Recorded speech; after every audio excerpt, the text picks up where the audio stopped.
తూర్పుగోదావరి జిల్లా ఆనపర్తి నియోజకవర్గం పరిధిలోని బలభద్రపురం గ్రామంలో క్యాన్సర్ మహమ్మారి గ్రామస్తులను భయపెడుతుంది. గత కొంతకాలంగా ఈ గ్రామంలో క్యాన్సర్ పేషెంట్లు పెరుగుతున్నారు. ఈ నేపథ్యంలో బీజేపీకి చెందిన స్థానిక ఎమ్మెల్యే నల్లమిల్లి రామకృష్ణారెడ్డి స్క్రీనింగ్ టెస్టులు చేయించారు. 1290 మందికి మొదటి దశలో స్క్రీనింగ్ టెస్టులు పూర్తయితే 67 మందికి క్యాన్సర్ ఉన్నట్లు గుర్తించారు. దీంతో పూర్తి స్థాయిలో ఆ గ్రామంలోని అందరికీ స్క్రీనింగ్ టెస్టులు చేయించి కారణాలు కనుగొనాలని ప్రభుత్వానికి సూచించినట్లు తెలిపారు.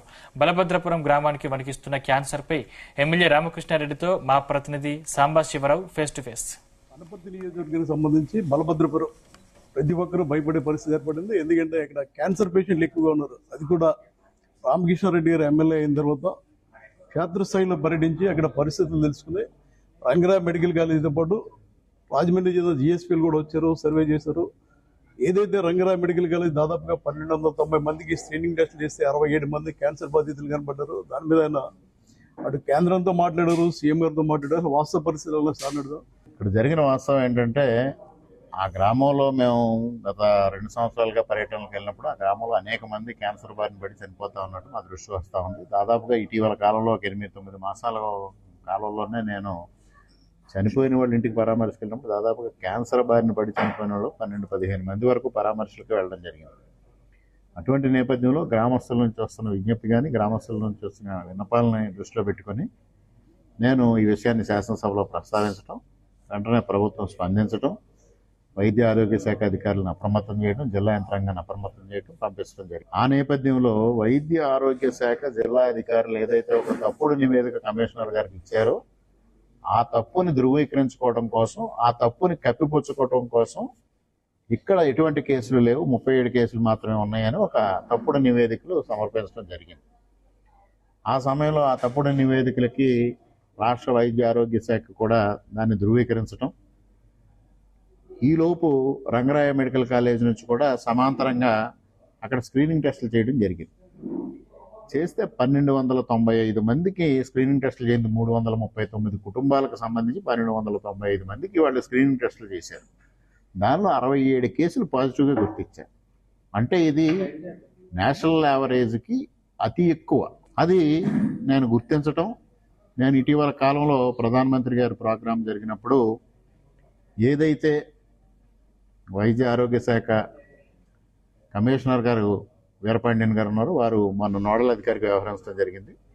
ప్రధానమంత్రి గారు సభ అయిన తర్వాత అక్కడే వైద్య ఆరోగ్య శాఖ మంత్రి గారు, నేను, కమిషనర్ గారు ముగ్గురు ఈ విషయంపై చర్చించడం జరిగింది.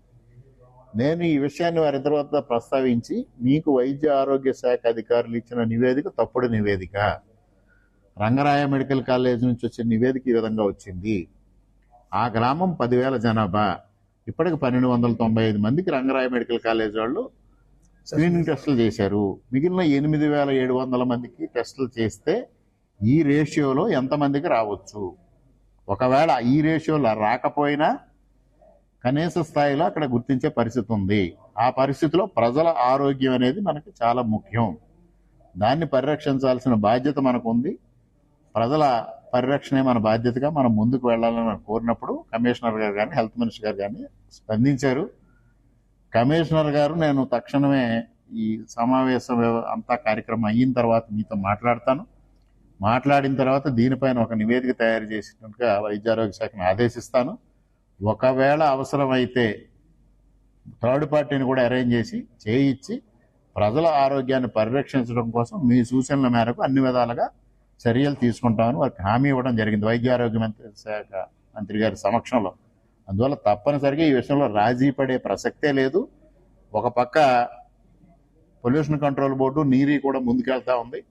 ఇవన్నిటినీ క్రోడీకరించుకొని అక్కడ నివారణ చర్యలు ఏ విధంగా చేయాలి, ప్రజల ఆరోగ్యాన్ని ఏ విధంగా పరిరక్షించాలి, ఇప్పటికే వచ్చిన వాళ్ళకి ఏ విధమైన వైద్య సహాయం అందజేయాలన్న దానిపైన ప్రభుత్వం వేళ సిద్ధంగా ఉందనేది తెలియజేస్తాం. సార్, ఫైనల్ గా ఇప్పుడు ఎవరైతే క్యాన్సర్ పేషెంట్ గుర్తించారో వాళ్ళకి మనం ఎలాంటి సహాయ చర్యలు చేస్తున్నాం? అవి గుర్తించిన తర్వాత వారిని ఏ విధంగా చెయ్యాలి, ఇటు హోమీ బాబా క్యాన్సర్ ఇన్స్టిట్యూట్ ఉంది, అక్కడ టోటల్గా ఫ్రీగా చేయడం జరుగుతుంది. అదేవిధంగా డిఫరెంట్ గవర్నమెంట్ ఇన్స్టిట్యూట్స్ కూడా ఈ మధ్యకాలంలో చాలా అడ్వాన్స్ అయింది. మొన్న వైద్య ఆరోగ్య శాఖ మంత్రి గారు కూడా ఒక విషయం చెప్పారు. దత్తాత్రేయుడు గారిని కూడా తీసుకొచ్చి ఒక అవేర్నెస్ క్యాంప్ కండక్ట్ చేయడం ద్వారా ప్రజల్లో ఒక అవగాహన కల్పించడంతో పాటు ఏ విధమైన చర్యలు తీసుకుందాం అనేది వారి సహాయం కూడా తీసుకుందామని చెప్పడం జరిగింది.